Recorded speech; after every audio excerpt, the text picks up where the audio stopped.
ಎಲ್ರಿಗೂ ನಮಸ್ಕಾರ ಸ್ನೇಹಿತರೆ. MJ TV ಕನ್ನಡ ಚಾನೆಲ್ಗೆ ಸ್ವಾಗತ. ಇವತ್ತು ನಾವು DJI Action 2 ಕ್ಯಾಮ್ರಾನ ಅನ್ಬಾಕ್ಸ್ ಮಾಡ್ತಾ ಇದ್ದೀವಿ. 15,000 ಒಳಗಡೆ ಇದಕ್ಕಿಂತ ಚೆನ್ನಾಗಿರೋ ಕ್ಯಾಮ್ರಾ ಸಿಗಲ್ಲ ನನ್ನ ಪ್ರಕಾರ. ಸಿಕ್ಕರೂ ಈ ಥರ ಕ್ವಾಲಿಟಿ ಅದು ಕೊಡೋದಿಲ್ಲ. ಇದು ಸೇಮ್ ಐಫೋನಲ್ಲಿ ಏನು ಕ್ವಾಲಿಟಿ ಕೊಡುತ್ತೋ ಅದೇ ಕ್ವಾಲಿಟಿ ಕೊಡುತ್ತೆ ವಿತ್ ವೈಡ್ ಆ್ಯಂಗಲ್ಲು. ಇದರಲ್ಲಿ ಆಲ್ರೆಡಿ 128 GB ಸ್ಟೋರೇಜ್ ಇರುತ್ತೆ. ನಾವು ಮೆಮೊರಿ ಕಾರ್ಡ್ ಹಾಕೋ ಅವಶ್ಯಕತೆಯೂ ಇರೋದಿಲ್ಲ. ಬಾಕ್ಸ್ ಓಪನ್ ಮಾಡಿದ್ರೆ 2 ಬಾಕ್ಸ್ ಬರುತ್ತೆ. ಒಂದು DJI Action 2 ಕ್ಯಾಮ್ರಾದು ಮತ್ತು ಅದರಲ್ಲಿ ಸಿಗುವಂಥ ಅಕ್ಸೆಸರೀಸ್ದು. ಈಗ ಮೊದಲನೇ ಬಾಕ್ಸ್ ಓಪನ್ ಮಾಡಿದ್ರೆ ನಮಗೆ ಕ್ಯಾಮ್ರಾ ಸಿಗುತ್ತೆ. ಇದರಲ್ಲಿ 2 ಥರ ಕ್ಯಾಮ್ರಾ ಸಿಗುತ್ತೆ. ಒಂದು ಬ್ಯಾಟ್ರಿ ಬ್ಯಾಕಪ್ ಮತ್ತು ಒಂದು ಕ್ಯಾಮ್ರಾ. ನಾನು ಆಲ್ರೆಡಿ ಮ್ಯಾಗ್ನೆಟಿಕ್ ಕೇಸ್ನ ಇದಕ್ಕೆ ಇನ್ಸ್ಟಾಲ್ ಮಾಡಿ ಇಟ್ಟಿದ್ದೀನಿ. ಮ್ಯಾಗ್ನೆಟಿಕ್ ಕೇಸ್ ಏನು ಉಪಯೋಗ ಅಂತ ನಾನು ಮುಂದೆ ತಿಳಿಸ್ಕೊಡ್ತೀನಿ. ಇದ್ರ ಜೊತೆಗೆ ಒಂದು ಚಾರ್ಜಿಂಗ್ ಕೇಬಲ್ ಕೊಡ್ತಾರೆ C ಟೈಪ್ದು. ಮತ್ತು ಈಗ ಎರಡನೇ ಬಾಕ್ಸ್ ಓಪನ್ ಮಾಡಿದ್ರೆ ಇದರಲ್ಲಿ ಡಾಕ್ಯುಮೆಂಟ್ಸ್ ಕೊಡ್ತಾರೆ. ಡಾಕ್ಯುಮೆಂಟ್ಸ್ ಮತ್ತು ಸ್ಟಿಕ್ಕರ್, ಯೂಸರ್ ಮ್ಯಾನ್ಯುಯಲ್. ಇದ್ರ ಜೊತೆಗೆ ಒಂದು ಟ್ರೈಪಾಡ್ ಮೌಂಟು ಮತ್ತು ಹೆಲ್ಮೆಟ್ ಮೌಂಟು. ಇದರಲ್ಲೇ 2 ಉಪಯೋಗ ಆಗುತ್ತೆ, 2 ಯೂಸ್ ಮಾಡ್ಬೋದು. ನೋಡಿ, ಈ ಥರ ಕನೆಕ್ಟ್ ಮಾಡಿಕೊಂಡ್ರೆ ಫುಲ್ ಮ್ಯಾಗ್ನೆಟಿಕ್, ಫುಲ್ ಸ್ಟ್ರಾಂಗ್ ಇರುತ್ತೆ. ಎಷ್ಟೇ ಇದು ಅಲ್ಲಾಡ್ಸಿದ್ರು ಇದು ಬೀಳಲ್ಲ. ತುಂಬ ಸ್ಟ್ರಾಂಗ್ ಆಗಿದೆ ಮ್ಯಾಗ್ನೆಟಿಕ್ ಇದು.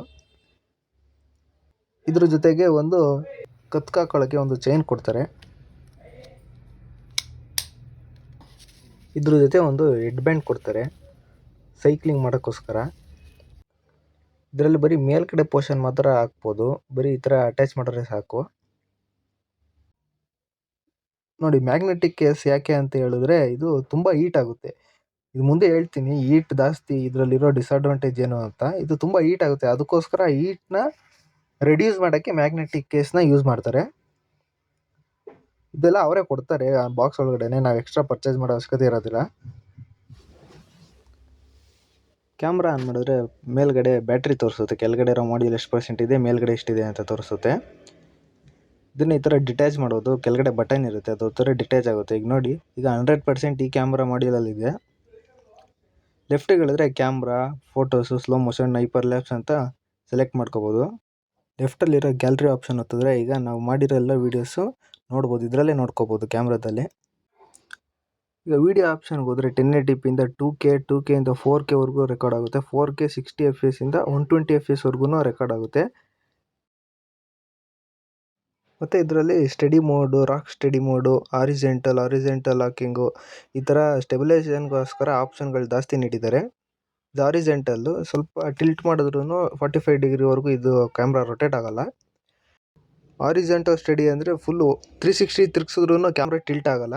ಬರೀ ಕ್ಯಾಮ್ರಾ ಮಾಡ್ಯೂಲ್ ಮಾತ್ರ ಟಿಲ್ಟ್ ಆಗುತ್ತೆ. ಕ್ಯಾಮ್ರಾ ಔಟ್ಪುಟ್ ಮಾತ್ರ ಕರೆಕ್ಟಾಗಿ ಕೊಡುತ್ತೆ. ಈ ಫೀಚರ್ ತುಂಬಾ ಇಷ್ಟ ಆಯಿತು ನನಗೆ. ಮತ್ತು ಮೇಲ್ಗಡೆ ಸ್ವೈಪ್ ಮಾಡಿದ್ರೆ ಬ್ರೈಟ್ನೆಸ್ ಕಮ್ಮಿ ಮಾಡ್ಕೋಬೋದು. ಮತ್ತು ವಾಯ್ಸ್ ಕಂಟ್ರೋಲ್ ಇದೆ. ಮತ್ತು SD ಕಾರ್ಡ್ ಹಾಕೊಳ್ಳೋ ಆಪ್ಷನ್ ಕೂಡ ಇದೆ. ಇದರಲ್ಲಿರೋ 2 ಡಿಸಡ್ವಾಂಟೇಜ್ ಏನಪ್ಪ ಅಂದರೆ, ಒಂದು ಬ್ಯಾಟ್ರಿ ಡ್ರೈನ್ ಆಗುತ್ತೆ, ತುಂಬಾ ಬ್ಯಾಟ್ರಿ ಡ್ರೈನ್ ಆಗುತ್ತೆ. ಮತ್ತು ಓವರ್ ಹೀಟ್ ಕೂಡ ಆಗುತ್ತೆ. ಓವರ್ ಹೀಟ್ ಆಗಿ ಸ್ಟಾಪ್ ರೆಕಾರ್ಡಿಂಗ್ ಆಗಿಬಿಡುತ್ತೆ. ಒಂದೊಂದ್ಸಲಿ ಕೂಲ್ ಡೌನ್ ಆಗೋವರೆಗೂ ನಾವು ರೆಕಾರ್ಡಿಂಗ್ ಮಾಡೋಕ್ಕಾಗೋದಿಲ್ಲ. ಬ್ಯಾಟ್ರಿ ಡ್ರೈನ್ ಯಾವ ಥರ ಇದೆ ಅಂದರೆ, ಚಿಕ್ಕದೊಂದು 30 ಮಿನಿಟ್ಸ್ವರೆಗೂ ರೆಕಾರ್ಡ್ ಮಾಡ್ಬೋದು. ಮತ್ತು ಪವರ್ ಮಾಡ್ಯೂಲ್ ಇವೆರಡರಿಂದ ಸೇರಿ 1 ಅವರ್ವರೆಗೂ ನಾವು ರೆಕಾರ್ಡ್ ಮಾಡೋದು 4K 30 FPSಲ್ಲಿ. ನಾನು ಸ್ವಲ್ಪ ಸ್ಯಾಂಪಲ್ ಹಾಕ್ತೀನಿ, ನೋಡ್ಕೊಳ್ಳಿ ಸೆಲ್ಫಿ ಯಾವ ಥರ ಬರುತ್ತೆ. ಇದರಲ್ಲಿ ಯಾವುದೇ ಥರ ಎಡಿಟ್ ಮಾಡಿಲ್ಲ ನಾನು. ಇದು 4x ಝೂಮ್ ಹಾಕಿದ್ರೆ ಯಾವ ಥರ ಬರುತ್ತೆ ಫೋಟೋ ಅಂತ. ಇದು 4K 30 FPSಲ್ಲಿ ಇನ್ಬಿಲ್ಟ್ ಮೈಕಲ್ಲಿ ಯಾವ ಥರ ಸೌಂಡ್ ಬರುತ್ತೆ ಅಂತ ಹಂಗೆ ಕೇಳಿಸ್ಕೊಳ್ಳಿ.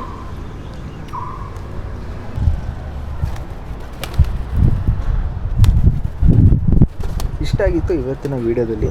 ಈ ವಿಡಿಯೋ ಏನಾದರೂ ನಿಮ್ಗೆ ಇಷ್ಟ ಆಗಿದ್ದರೆ ಲೈಕ್ ಮಾಡ್ಕೊಳ್ಳಿ, ಸಬ್ಸ್ಕ್ರೈಬ್ ಮಾಡ್ಕೊಳ್ಳಿ, ನಮ್ಮ ಚಾನಲ್ನ ಸಪೋರ್ಟ್ ಮಾಡಿ. ಧನ್ಯವಾದಗಳು.